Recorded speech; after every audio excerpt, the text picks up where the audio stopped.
Halo Sobat Arkas, baik kita lanjutkan kembali pembahasan aplikasi Arkas terkait dengan pengisian kertas kerja.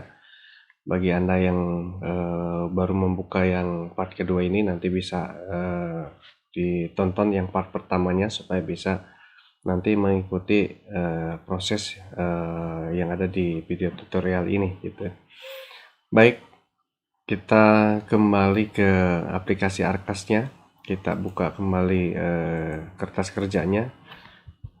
Nah, di awal kita sudah menginputkan bagaimana cara mengisi kertas kerjanya.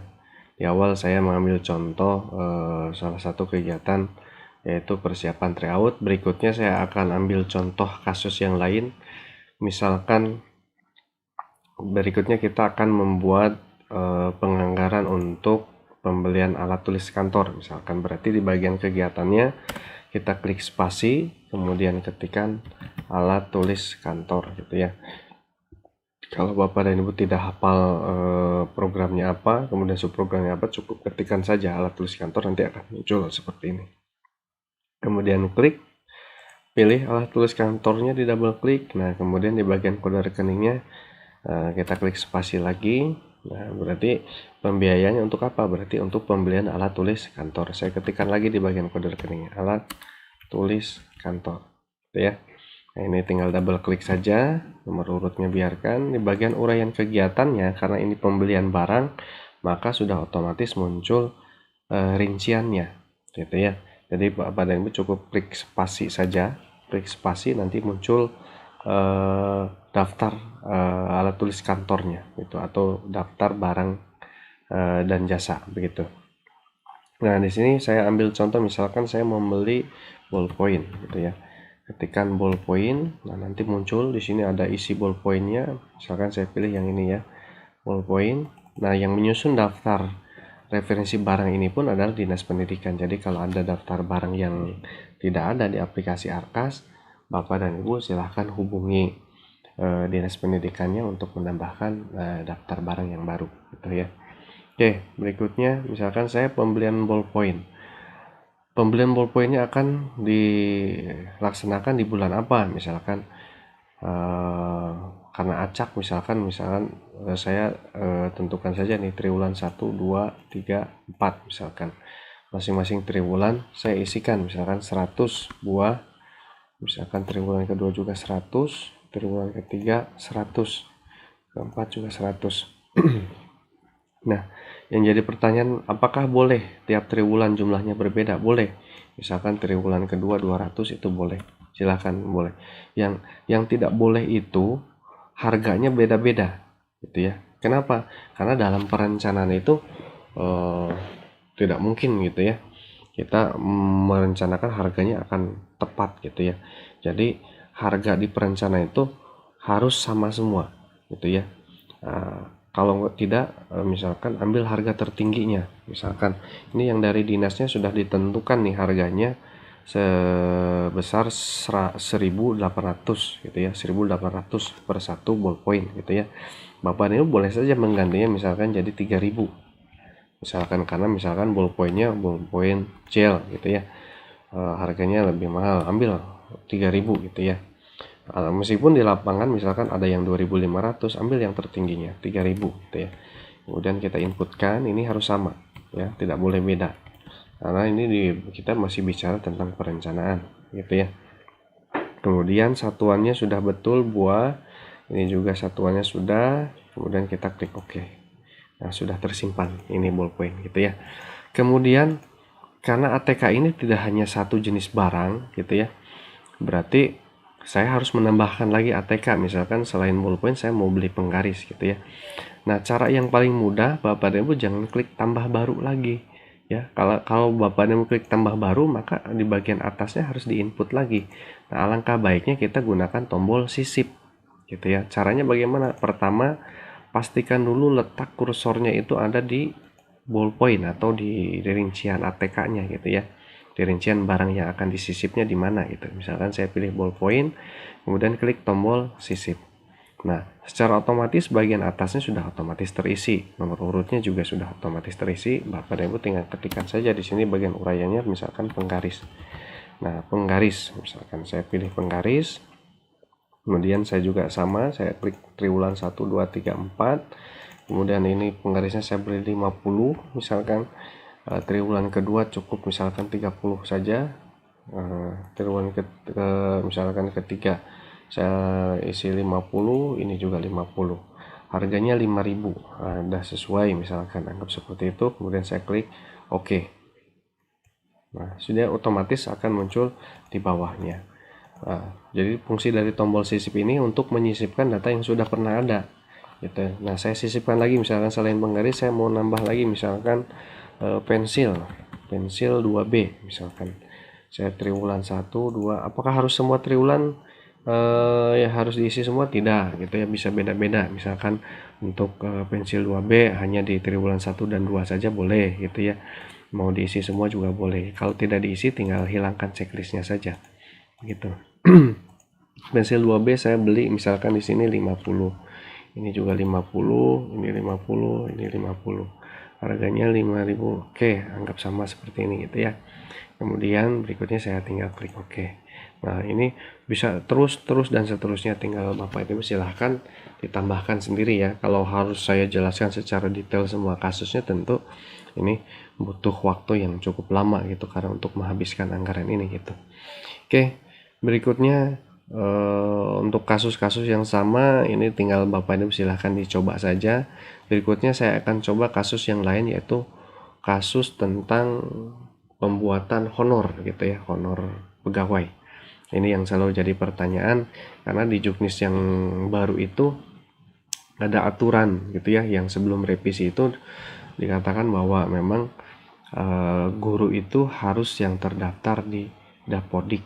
Yang harus digarisbawahi adalah guru yang terdaftar di Dapodik per 31 Desember tahun 2019. Jadi kalau guru yang baru terdaftarnya di bulan Januari 2020 sampai sekarang itu belum bisa ditarik oleh aplikasi Arkas, karena di Juknisnya sendiri itu hanya guru yang tercatat per 31 Desember 2019 gitu ya.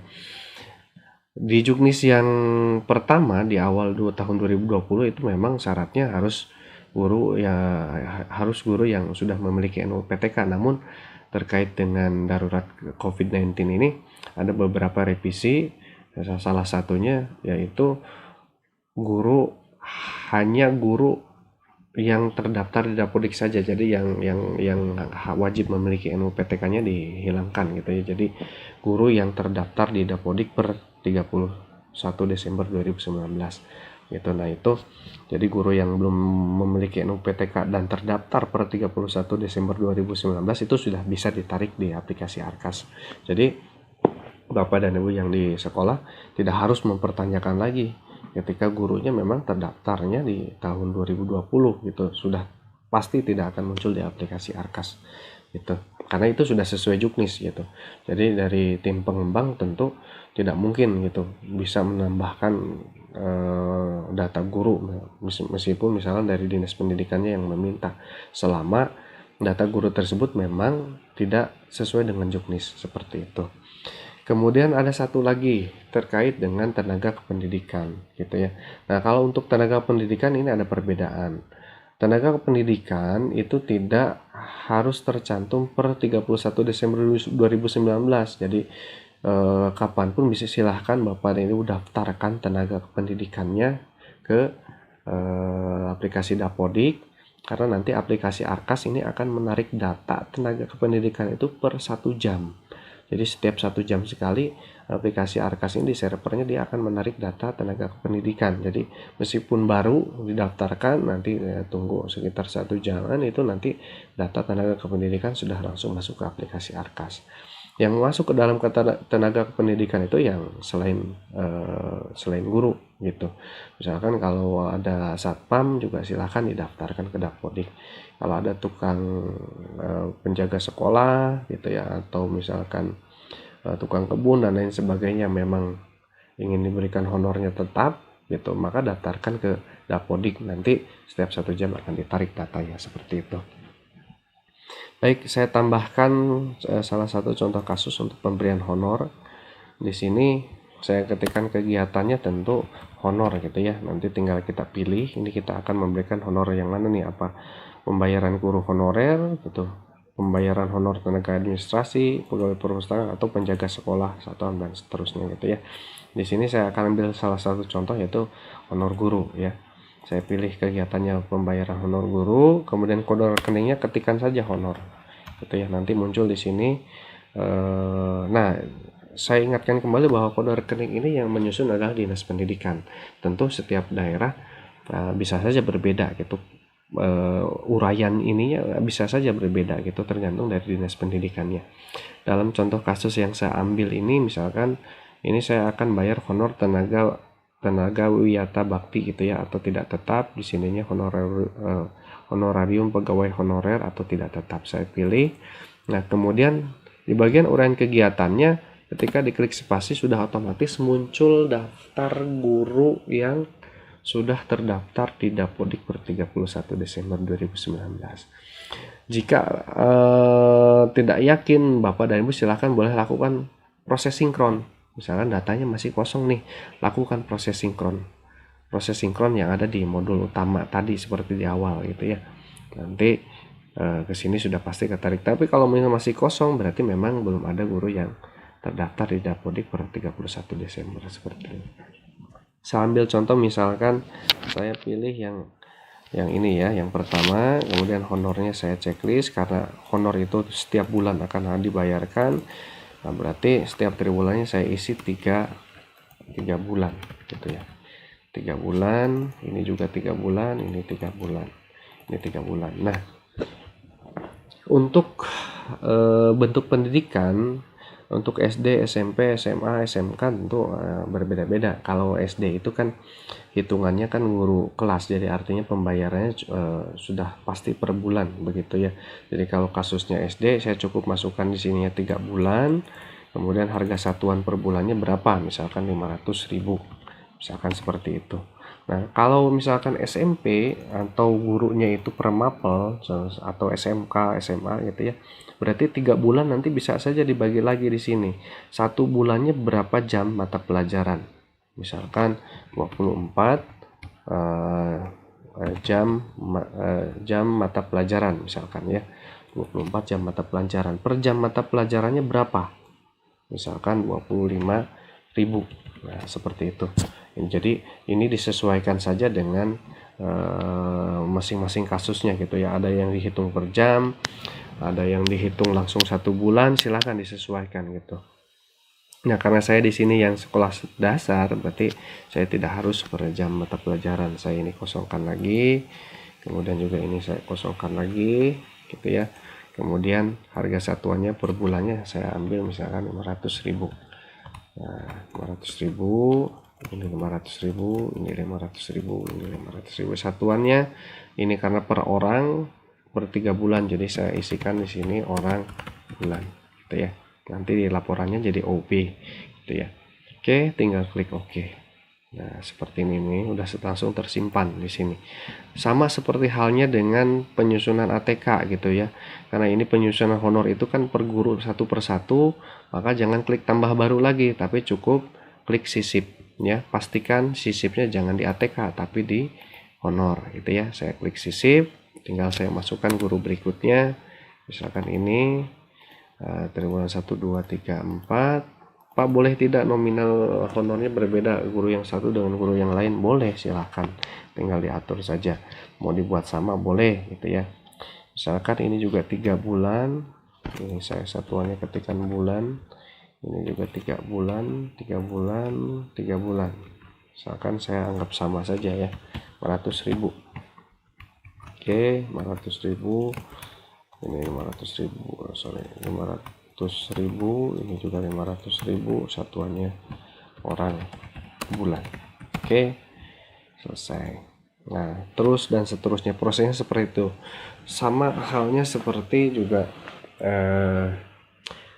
tenaga kependidikan, prosesnya sama gitu ya. Hanya tidak boleh disisip kalau tenaga pendidikan karena pasti beda di bagian kode rekeningnya gitu ya. Beda kode rekeningnya juga beda, kemudian programnya juga atau kegiatannya juga akan berbeda. Jadi kalau tenaga pendidikan cukup klik tambah baru gitu ya. Oke. Itu contoh-contoh bagaimana cara menginput kertas kerja. Untuk proses yang lainnya, misalkan belanja barang modal juga sama, tinggal klik tambah. Misalkan mau beli apa, misalkan komputer, nanti muncul yang mana nih, pemeliharaan atau misalkan pengadaan bahan praktikum gitu ya. Kemudian kode rekeningnya juga ketikkan saja komputer gitu ya, komputer atau printer. Nah, tinggal dipilih. Nanti juga di bagian uraian kegiatan cukup ketikkan misalkan komputer.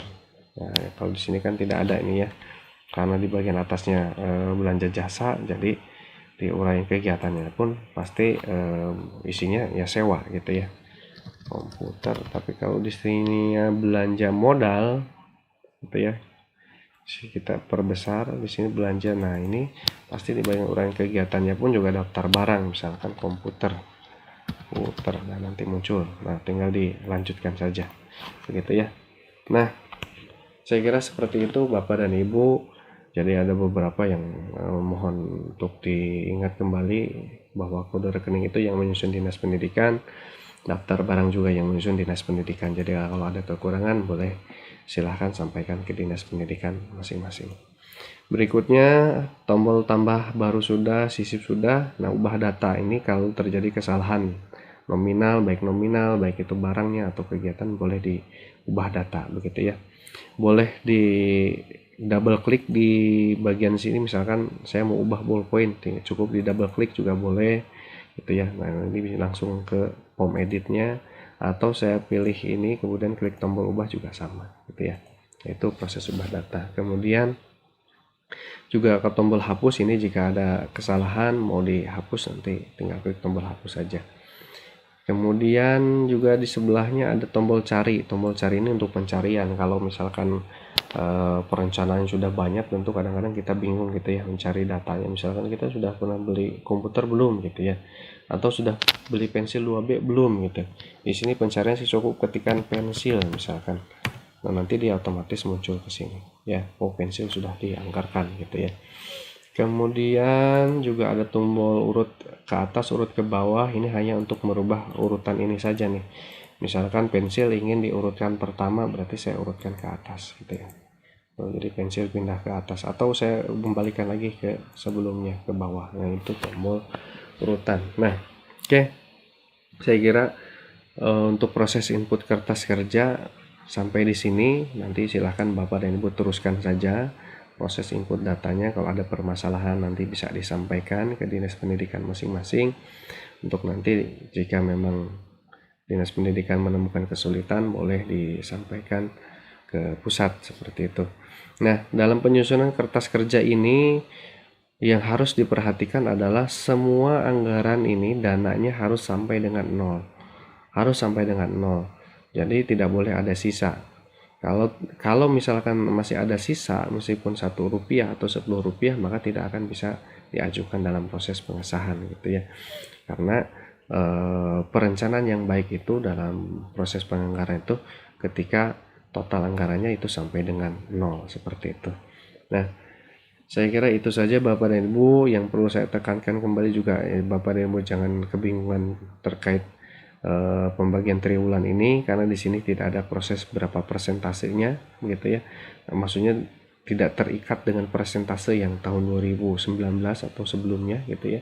Jadi di sini Bapak dan Ibu dibebaskan, silahkan susun sesuai kebutuhan Bapak dan Ibu, rencanakan penganggarannya setiap bulannya, itu pelaksanaannya setiap bulannya, nanti bulan tersebut masuk ke triwulan mana, seperti itu.